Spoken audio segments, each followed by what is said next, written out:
Okay, so the video is a little overdue. So got my competition license back in October. Ran first event with Red Coast Formula Ford Series. So it's an open wheel in the sort of classic Formula Fords. Absolutely blast. Love those cars. I love open wheel. It's really what I wanted to run. But looking at the race calendar, there's only a handful of events that are very well attended. And so it would be an absolutely amazing series to participate in if I had a more open schedule that I could commit to those specific weekends. I just don't have that flexibility in my life. So I needed to find something that was a little bit more available, a lot more options, a lot more choices. And so I was looking at obviously Spec Miata's the most popular club racing category out there. I'm going to Spec 944. Like the 944s, I was looking at Boxsters, like a Spec Boxster type build. There's a growing series, a Spec E46 series, that's based on called 2001 to 2006 330 BMW 330s, either sedans or coupes, and those donor cars are really come down in price. And so while looking for 944s, Boxsters, I was also looking for 330s, and I found the perfect donor car. Sitting here behind me, 200,000 miles, coupe, no major mechanical issues, at least no major internal mechanical issues. Went up, gave it a drive. Obviously, it's got issues. It's a high mileage car. It's going to have issues, but the motor sounded good. No misses, no strain, and I've been tearing it down now for about 2 weeks. And basically every piece of rubber in the engine compartment was leaking. So oil filter housing gasket, valve cover gasket, power steering hoses, coolant hoses, all the coolant systems all plastic. So half of that was cracked. Tearing it down, the entire engine was covered in oil, 20 years worth of oil. Got it all cleaned up, getting ready to reassemble, and just wanted to give you a little bit of highlights of where we're at, and then I'll post a few videos over the next couple weeks of the steps in building a Spec E46. You see, I have basically the entire intake side of the motor disassembled. It gave me access to a bunch of stuff. Most obvious, heater delete. Honestly, there's not a lot of information on the whole heater delete process. So the way that this works is here is where the original feed from the heater. So there was a coolant line that runs from here back to here, and then the return line comes back from here basically into over here by the strut tower. Basically your heater valve. That then runs back into radiator that used to be here. Deleted all that. The second thing eliminated is down in here somewhere. This is plastic line that comes from basically your fuel tank. This comes up into a charcoal filter, and then from the charcoal filter it feeds up into basically a fuel vapor recovery system. Couple vacuum lines, takes those fuel vapors back into the intake. It's emissions control. That's all gone. So there was a canister sitting here. It's like it handles those fuel vapors before ultimately going vapor into the intake, or vacuum into the intake. Currently have the oil filter housing gasket off, or the oil filter housing off. The gaskets here will go here. Obviously the intake manifold's off. Did a bunch of stuff on that. It's sitting over here on the bench. So intake manifold, basically, took all this apart, cleaned this up real good. Up here is what's called the DISA valve.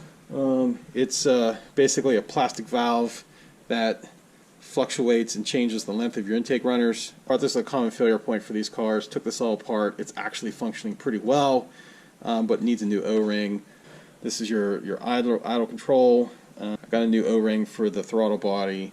Both boots were totally destroyed, were in pretty bad shape.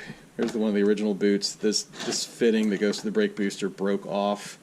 The other boot was it had basically cracked off, and somebody had tried to duct tape it back together, which obviously doesn't really maintain a good vacuum. This is basically crankcase vacuum recovery CCV valve.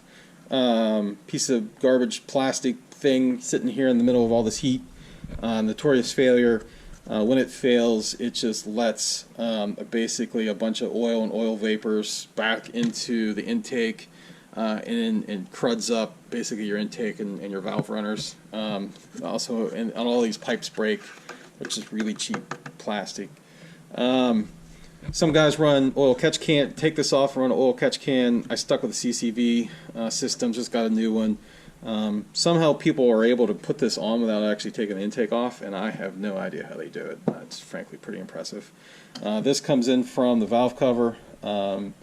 Basically sucks vapors in off your valve cover, and this returns oil down to your dipstick, and then this is sort of just air. Supposed to be, separate your this cone here separates your oil. Lets the oil drip down, and then just gases and air go back into your intake. So that's all been replaced, all cleaned up real good. All the vacuum lines have all been capped. There used to be, sort of mounted on the side here, was the solenoid control for the secondary air pump. It's an emission control that pumps fresh air into your exhaust manifold, helps your catalytic converters warm up quicker.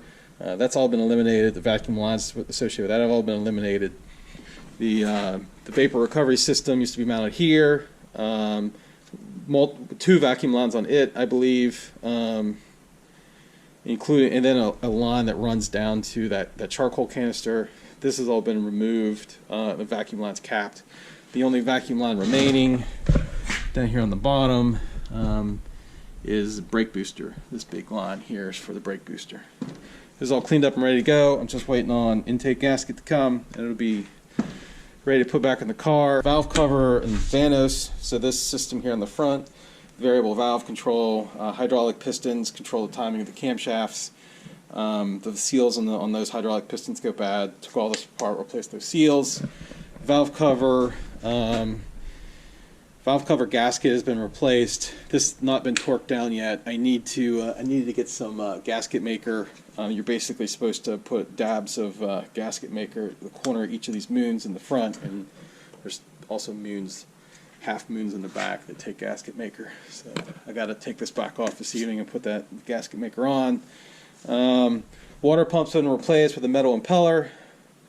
So the stock had a composite or plastic impeller, probably is okay, but at high mileage, plastic gets brittle. Recommended is just to take this off and replace it with a metal impeller, so that's what this is. I left that thermostat on. It looked fairly new, so just left it be. AC's all gone. Didn't have any pressure in it, so I was able to just sort of, I checked the valve on it. It had no pressure on it, so I just basically took it apart, took it all off. It all went here, so it's all gone. I ran compression on all the cylinders. Compression checks out on all these guys, so that's pretty good. The secondary air pump that I mentioned earlier, the solenoid, the wiring basically runs off the back of the intake manifold, back of the motor, through here. There's a big pump that sits here, and that little valve sits down here. Basically all that's removed and then capped off with a plate that eliminates the secondary air pump. All the radiator stuff's improved. Obviously got the air conditioner, heat exchanger off here, I guess that's what you call it. New reservoir, overflow reservoir. This was just like coolant was just flowing out of here when I test drove the car. But this is all new. This is all cleaned up. A lot of the guys get a new aluminum, sort of a slightly larger radiator, and aftermarket electric fan, better cooling and lighter weight. I just want to get the darn thing running first before I start chasing those last few tenths.